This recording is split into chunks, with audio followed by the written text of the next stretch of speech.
this tonight? Stand right here. Thank you. All right, thank you. Lord, we just thank you for your love and mercy for us.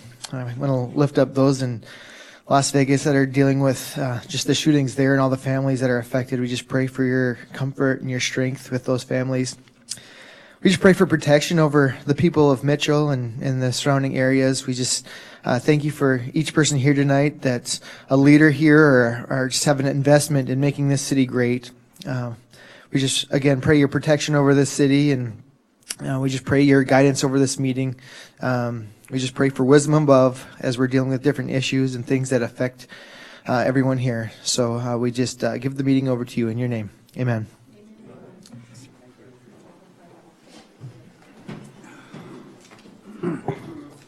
Roll call. Olson. Rice. Here. Dosher. McCardle. Here. Barrington. Allen. Here. Charts. Smith. Here. Okay, consent agenda. Items appearing on the consent agenda may be removed by a city council member for discussion at the beginning of the formal agenda items.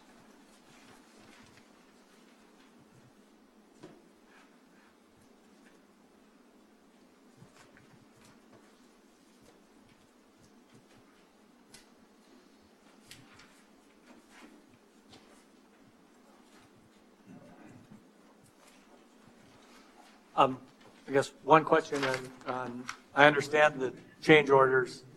The Rexwick one is, are we done with change order stuff at Veterans Park? Do we know? No, I think there's at least one more change order for James Valley Nursery. It will be a reduction for the stain and a reduction for the concrete strength for sure. Okay.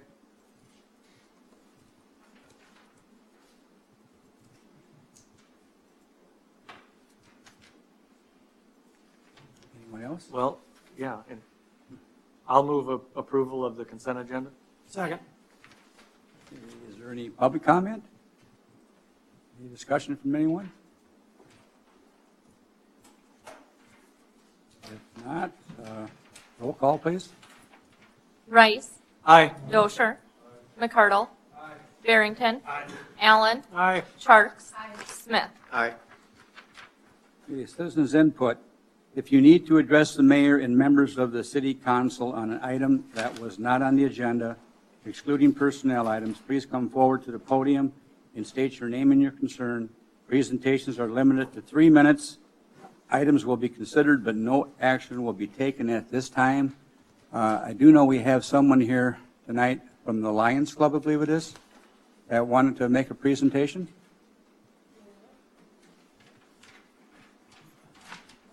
Someone here? No? I wonder if they thought the meeting started at 6:30. I wonder if we should see if we can acknowledge who they are when they come in a little later, then have them do it. I think it's Mitchell Lions.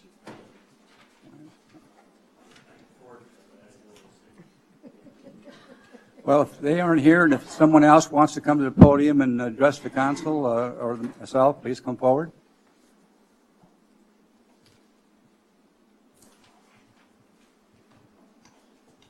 Mayor, I know that a neighbor of mine with the Lions Club said he would be here tonight, so. I think he guessing might. they He might be think late. the meeting's at 6:30, so we might have to roll back to them when they come in later. I think you're probably right. Mayor? Yes. I'm on the Lions Club with them, and I know they're going to make a presentation to the city tonight for a check for $12,000 to go towards that corn sculpture. But I assume they're going to be here pretty quick. But that is approved, and I know it's coming through. Well, you know your fellow members on that club. Why don't you acknowledge that to me when they come in, Right. Lyndon, so I can have them come forward at that time. Okay. Okay, thank you.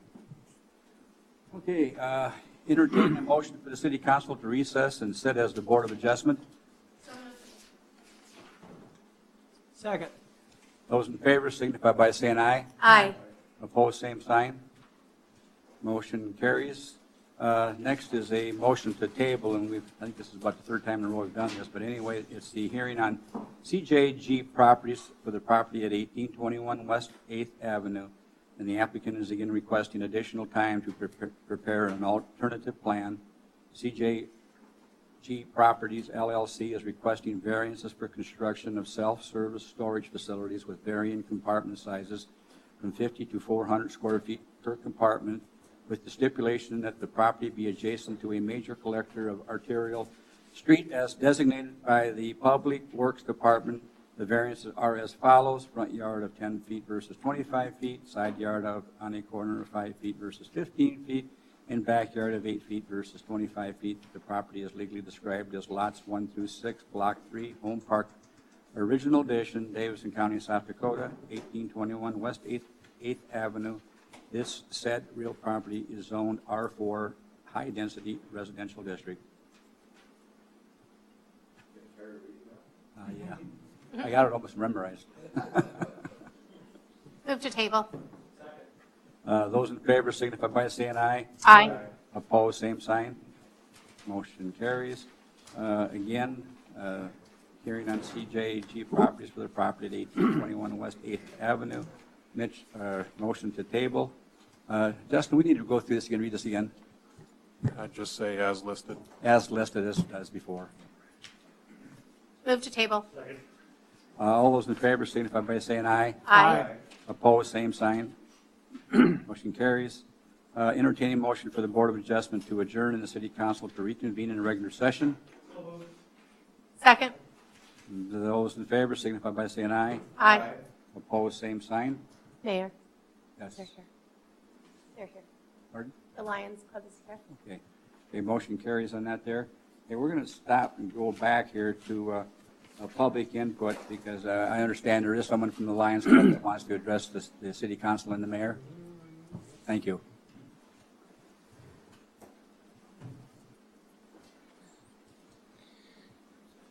Thank you, Mr. Mayor Thank you. and members of the council. Sorry I'm late. I thought it was at 6:30, but We kind of guessed that, maybe. Hey, I was there once too, don't worry.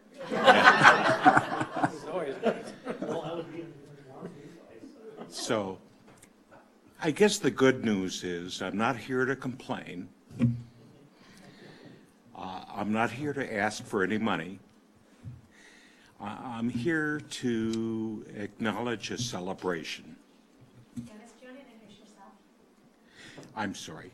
My name is Dennis Westgard, and I'm the president of the Mitchell Lions Club. So we're going to present you with a gift tonight. But I'd like to give just a little context to that gift. 100 years ago, a group of businessmen in Chicago met and they said we should form an association to provide service to people of need. And that started the Lions Club International. So it's 100 years. The Mitchell Lions Club is one of two clubs in Mitchell. There's the Mitchell Lions Club and the Palace City Lions Club, and they both provide service within our community. In addition, there are 8,000 other clubs in 100 years, 1.4 million members whose duty is to provide service to others in need, with a primary focus on vision and hearing care, environment, children's issues. But one of the things that we wanted to focus on to celebrate this centennial was a project within our community that enhances the quality of life for the people of Mitchell. And we are very pleased with the 6th Avenue Plaza project, and we want to support that. And so I'm prepared tonight to present to you, Mr. Mayor, a check for $12,000 to support the beautiful sculpture that is being created just as we speak.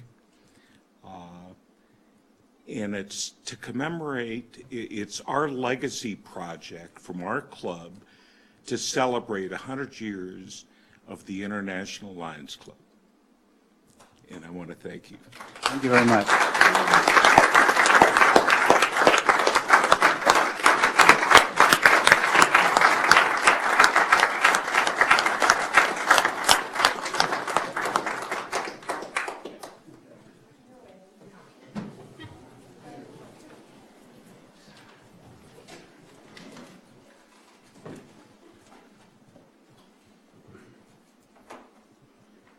Thank you again, Dennis. Yeah, where we're at. I think we, okay, we Well- reconvened as city council, and the first thing on the city council is to, for the Board of Adjustment, is to consider action to award bid for airport farmland, city project number 2018-5. Mayor, we had 4 bids for the farmland at the airport. The high bidder, in this case it's a high bidder, they are paying us, is DJ Farms, Don and Chad Blindauer, in the amount of $137,433. This land is primarily used for beans and wheat and some grass. And I talked to the airport manager today. He is pleased with this bid, so we're recommending award to DJ Farm.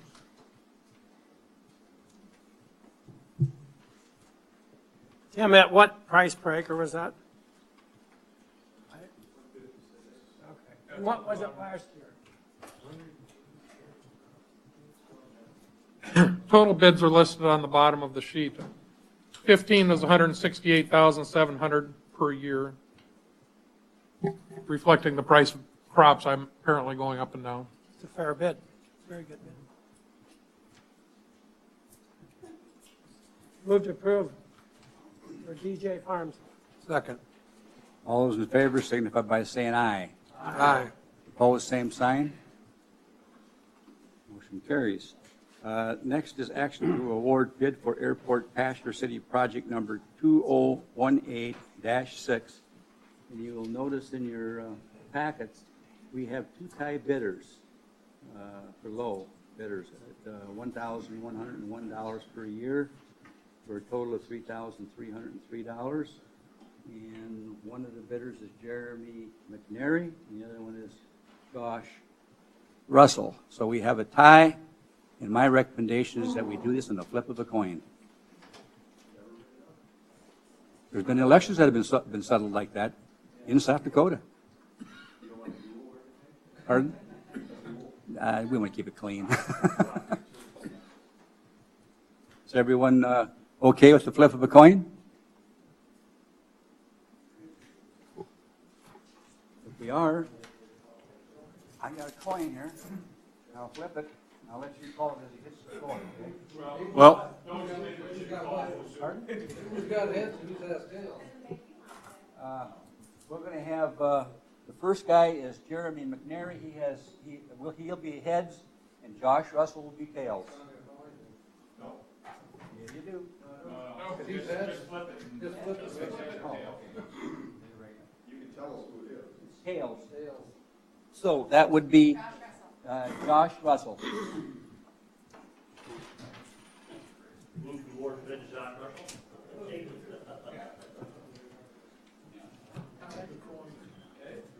Okay. All those in favor signify by saying aye. Aye. Opposed, same sign. Motion carries. Next is action to approve certificate of substantial completion for Corn Palace Plaza, city project number 2016-18.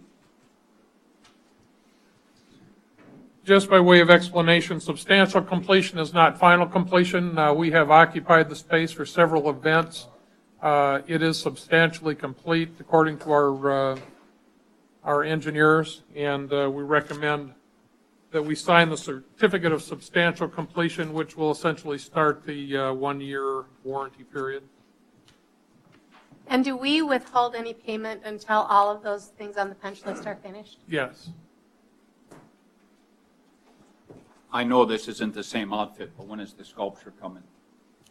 I believe in the contract they had, I can't remember if it was mid-October or end of September, but they got going a little bit late with Veterans Plaza fence work getting done. The sculpture's done and complete, Mel. They're just finishing the painting right now. Okay. And we did, in recognition of the donation from the Mitchell Lions Club, we also are working with them on a plaque that will go on the front of that wall that fits in with the sculpture, recognizing the donation as well.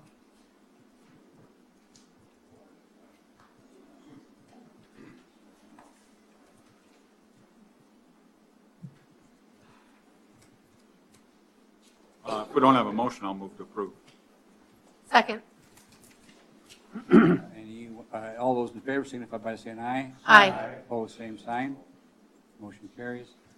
Next is action on Resolution R 2017-67, a plat of Lot 5, Block 5 of Woodland Heights, First Edition, a subdivision of Lot 2, Cranes Edition in the southeast quarter of Section 34, T103 North, R60 west of the 5th PM, City of Mitchell, Davidson County, South Dakota. Mayor, you skipped number 15 on the agenda. But since you read all that, can we do that one? I'll go back. We'll go back.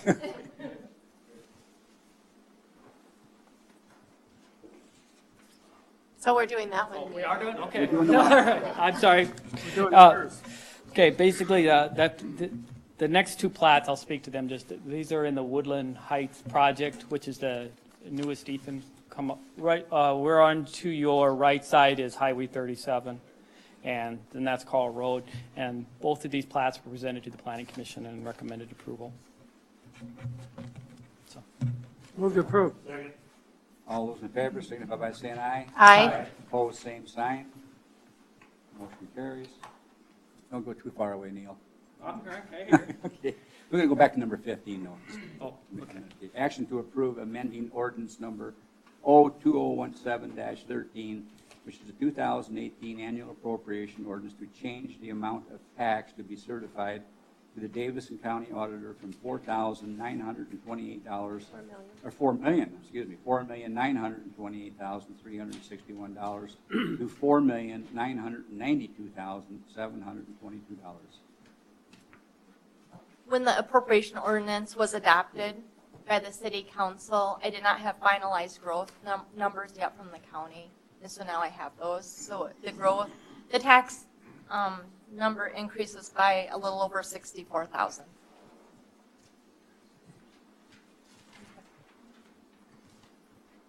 The timing is really nice. Were they more organized this year, or?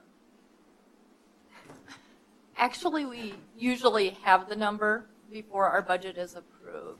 Oh, really? They were having trouble with one of the utility growth numbers, so that was the holdup, and she wasn't confident in giving me the total growth until she had that figured out. Which is good, because you don't want to anticipate revenue you're not going to receive. Stephanie, will you bring up the property tax data?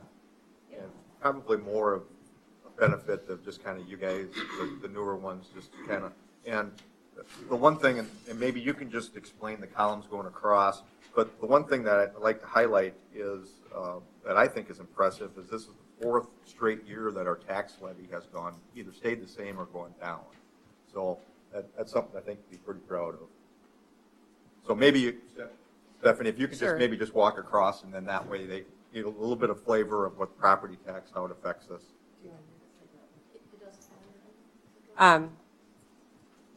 The way that the levy is calculated is you look at the dollar request divided by the valuation, and that's how you figure what the levy is. So with the levy going down, but the dollar request going up, that's because your valuation within the city has grown over the years. So you're spreading that dollar request amongst more value.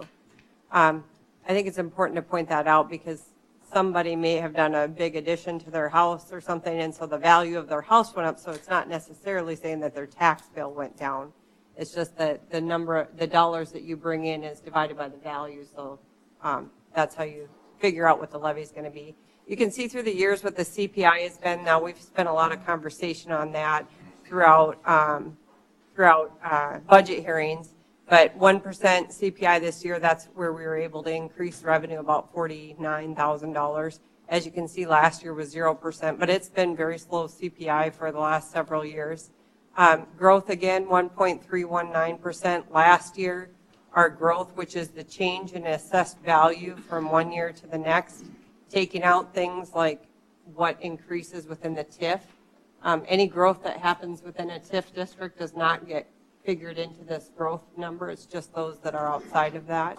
So you can see last year our growth was 2.169. This year the growth is 1.39, and the taxable amount next to it. Now there may, when you see the growth percentage, now keep in mind there may be more growth than that happening within the city, but that's just the taxable growth.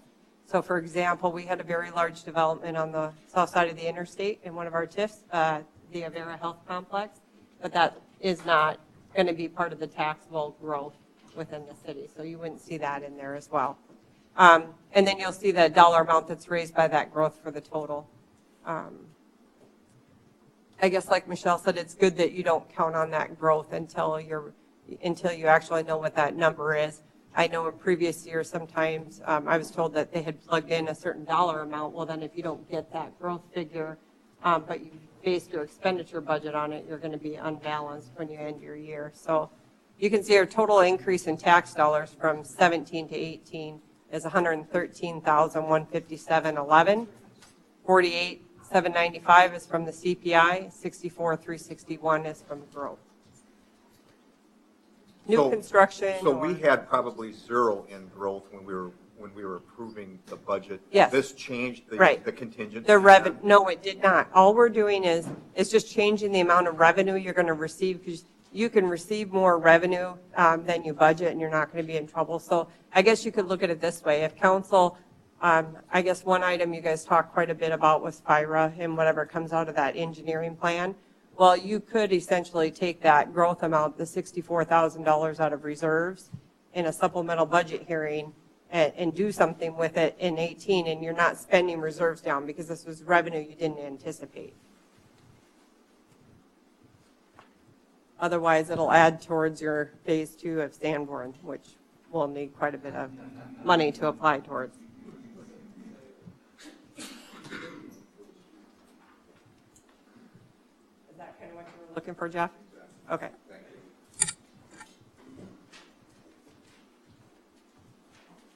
Move to approve. Second.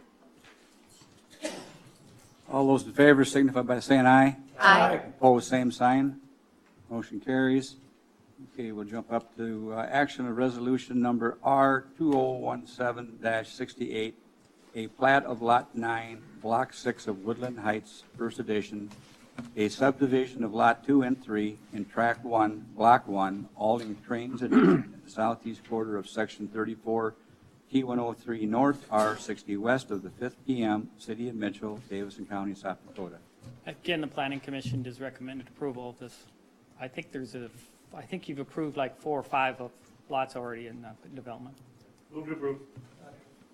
All those in favor signify by saying aye. Aye. Opposed, same sign. Motion carries.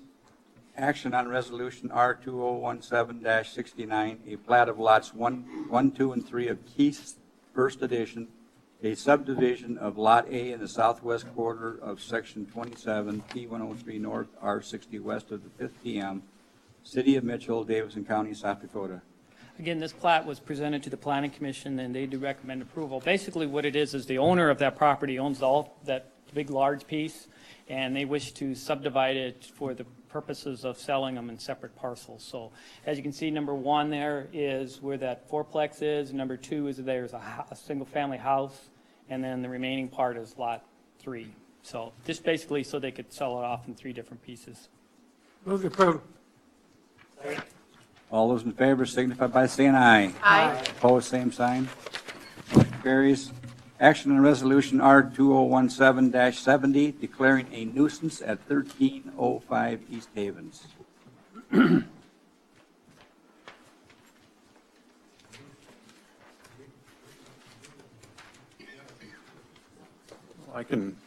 everybody a little bit of an overview here.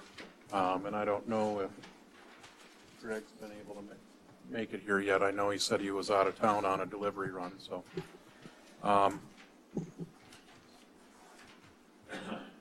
This property at 1305 East Havens is one that we've had an active file on for quite some time, probably close to a year now. It's one that's been brought up by the council before of why aren't we doing anything to address this place. I think the last time that it came up at a council meeting about a year ago, the property owner did come in and talk to us briefly, said they wanted to work out some kind of a plan to start work on it. We tried to come up with a plan and didn't really get anywhere on that for the first couple of months. The actual order to correct was issued on the property back in May of this year, and not too long after that order to correct was issued, we came up with a kind of a schedule of how we can start initially addressing things on the property.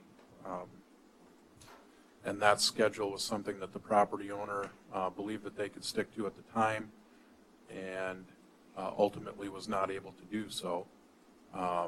The agreement at that time was to take care of the northernmost portion of the lot between Havens up to the large garage or building, and have that entire area cleared out by the end of August.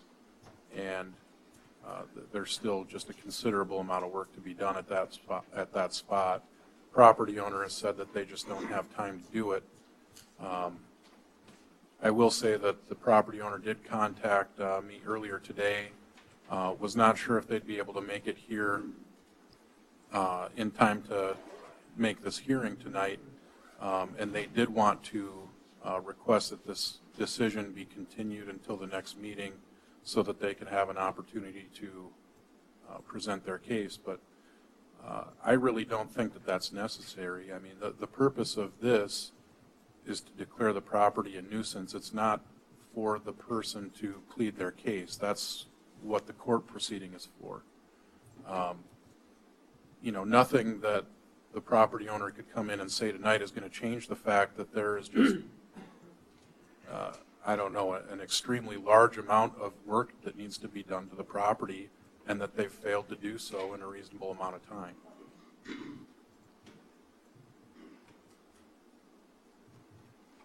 Well, speaking specifically to holding it off, if this were our first run at it, then I would say out of courtesy. But since we've been going at it for a year, since the plan was agreed to in May, since the August deadline was missed, what's going to be said to make us hold off longer? I guess I've heard from many people, Wage talked to them about their lawn or this, that, and the other thing, and they'll say, okay, what about this thing right here? I mean, why aren't you doing something about that? Why are you picking on me for this, nitpicky stuff?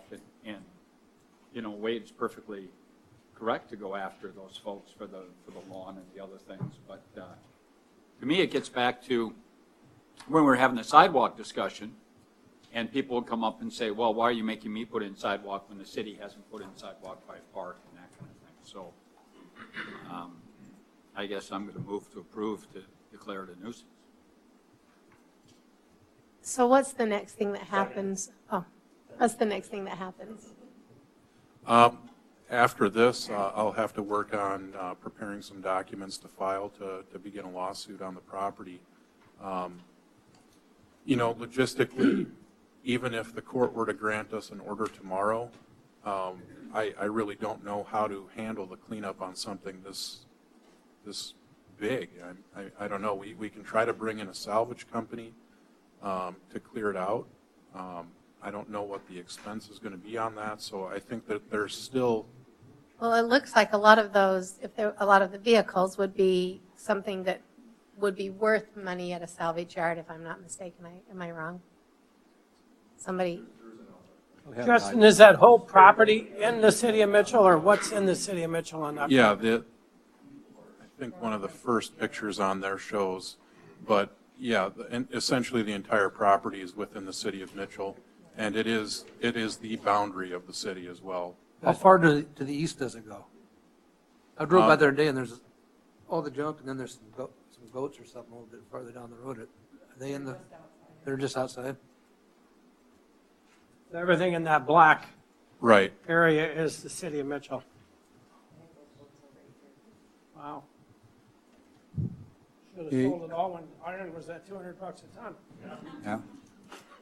We had a motion, we had a second. All those in favor signify by saying aye. Aye. Opposed, same sign.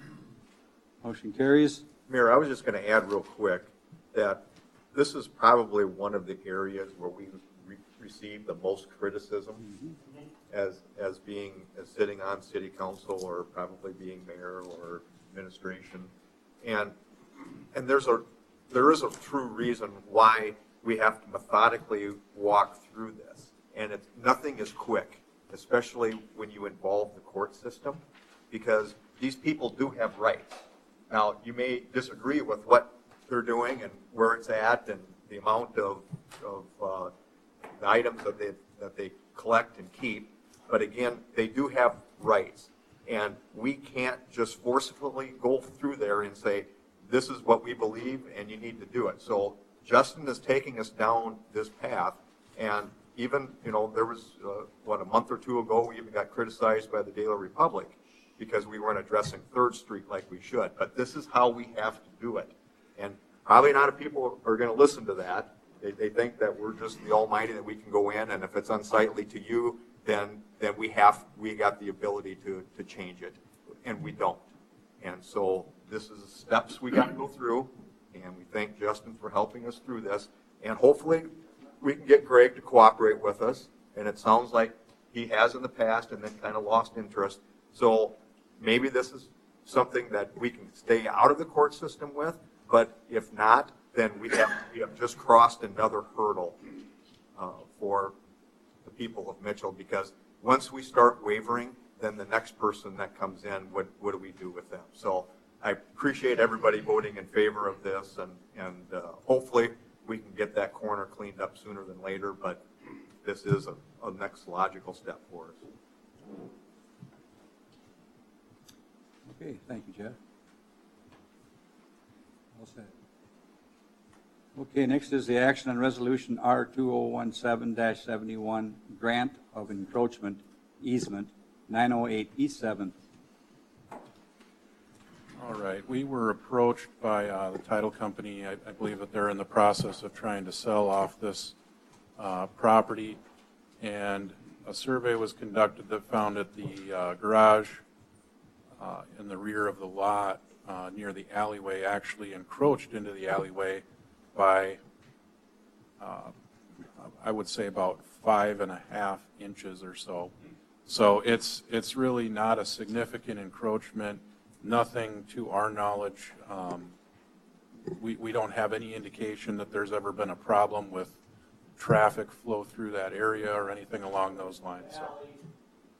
We're driving right now as far as. Right, yep, the alley is still usable.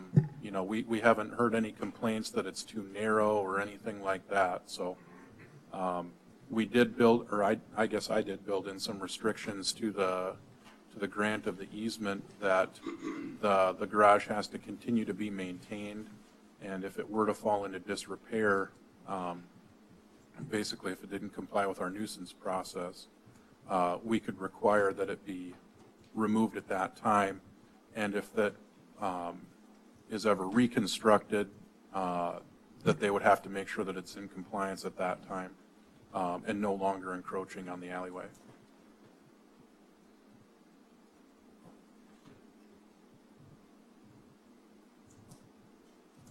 I'll move approval of the resolution granting the easement. Second. Those in favor signify by saying aye. Aye. Opposed, same sign. Motion carries. Action on resolution R2017-72, a resolution providing for the payment of bond indebtedness for the city of Mitchell Tax Incremental District Number 16. Just for a little bit of background information on this TIF, this is for TIF number 16.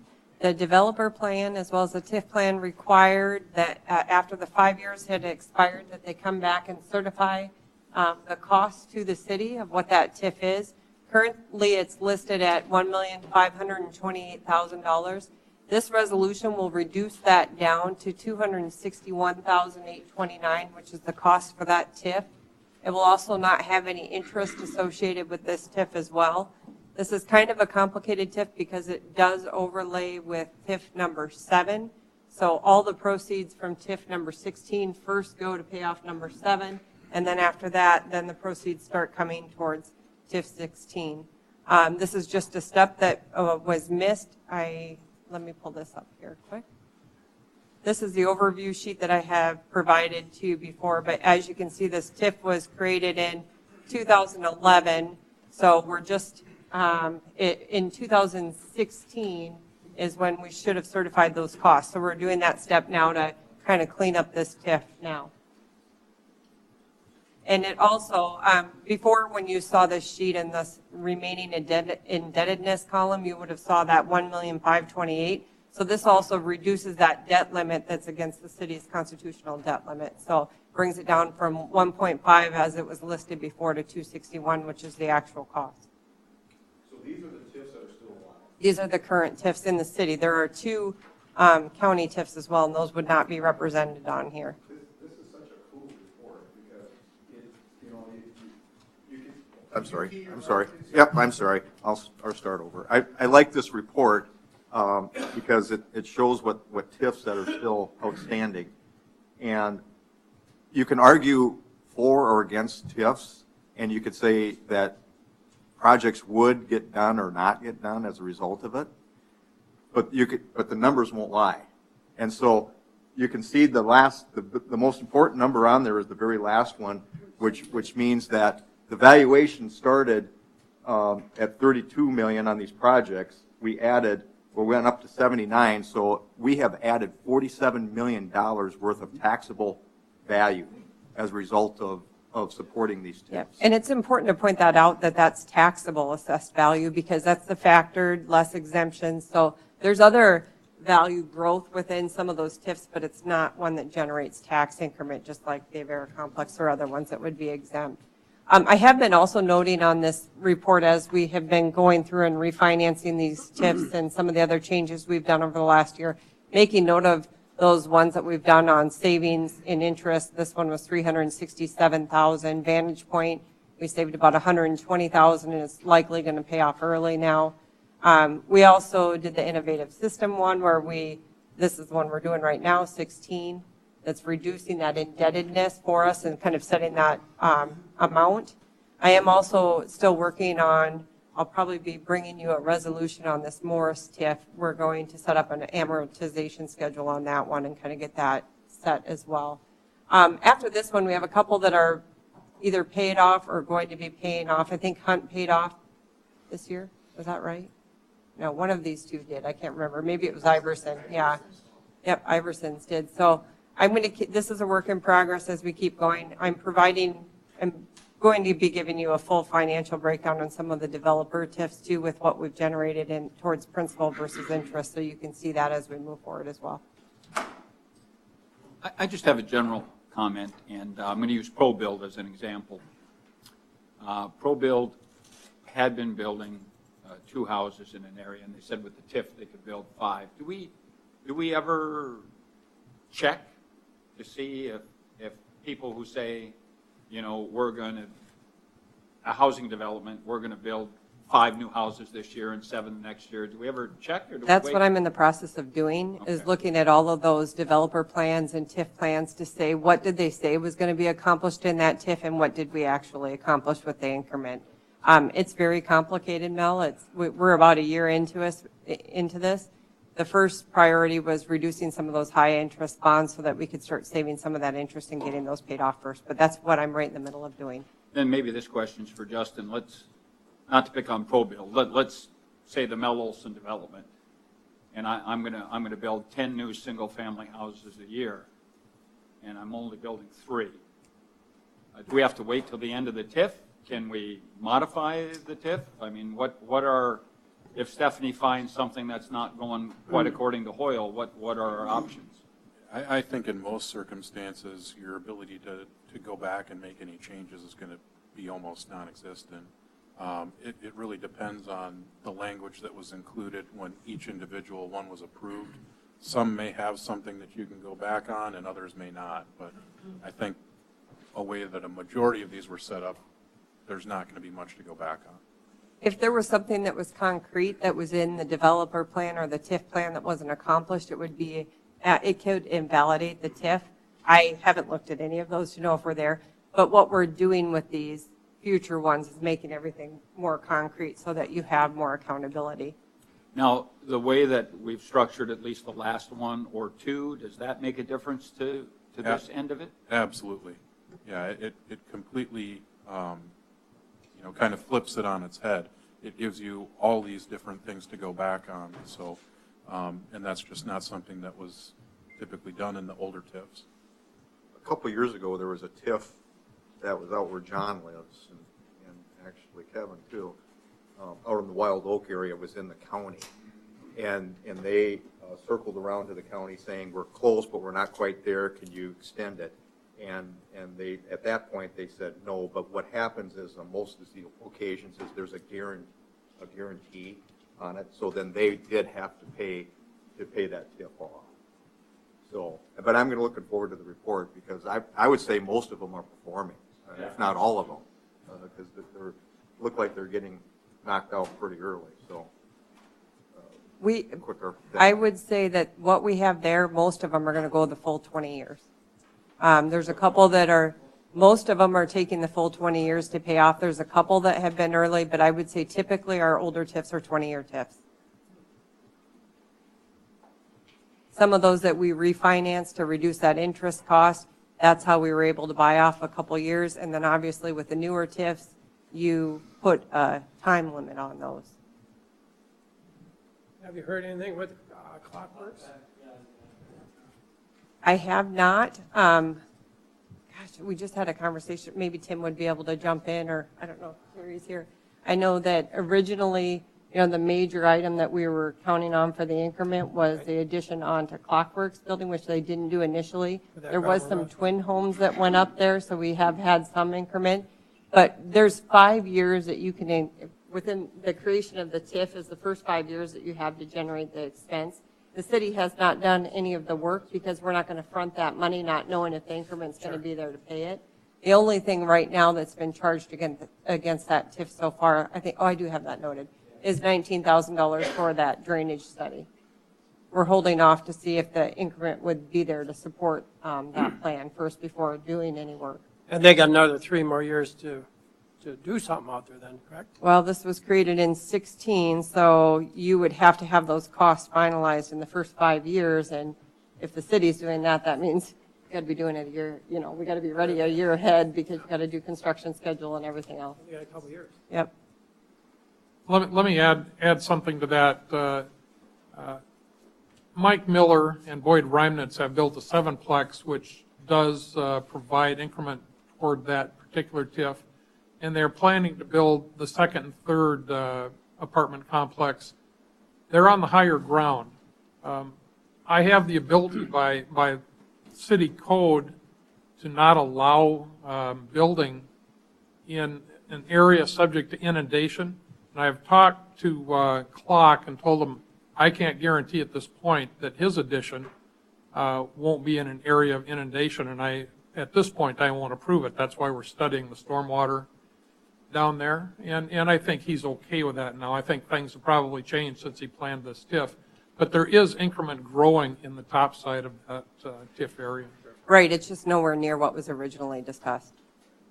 Because those twin homes were discussed as secondary value, but not the primary value when the TIF was set. Jim, on a related note, do you go out after a rain like we had last night and see an area like that have some real world practical views of what- Yeah, I've done that for 25 years. I didn't in this particular rain, but I've looked at these drainage areas for 25 years. Usually Terry and I, John Vermillion, several of us are usually out on almost every one of these storms. Because I was inundated last night. You know, I mean, it was just, I saw the ark go by, I saw a couple of animals. Usually if the water is being held in the street and not in your basement, I'm pretty happy.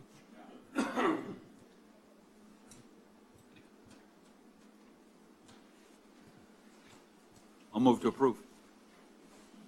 Second.